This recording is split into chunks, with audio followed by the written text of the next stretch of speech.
Another piece of making sense of your answers, and sometimes a piece about setting up a problem, is to make some physical estimates of sizes of things in the world.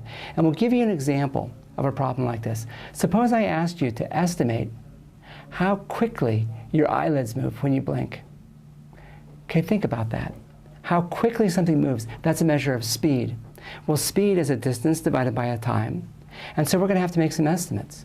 How far does your eyelid move?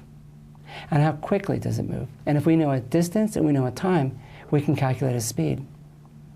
And let's think about how we would do this.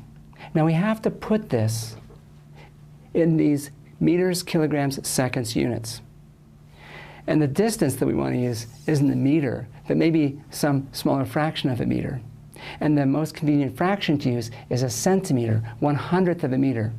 And for me, a centimeter is about the width of my pinky. So think about this. This is a centimeter. If you were to estimate how far your eyelid moves when you blink in centimeters, what would you estimate? We'll give you some choices. Now, this is an example of the kind of estimation that you're going to be doing in the course. And we just need you to be close, okay? This is a number, in principle, you could go out and you could look up on the internet. But I could also say, well, I know about how far my eyelid moves. And I know how big a centimeter is.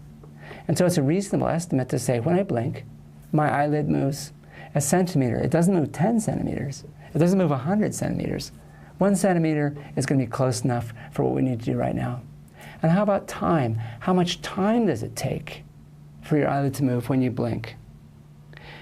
Try to think about the order of magnitude.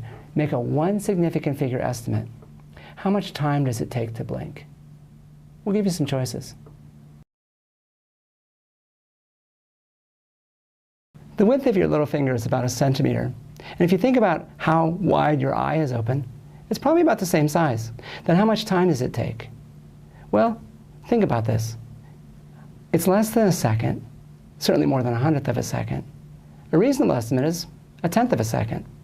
So we have 1/100th of a meter divided by 1/10th of a second, and so the speed in meters per second is about 1/10th of a meter per second.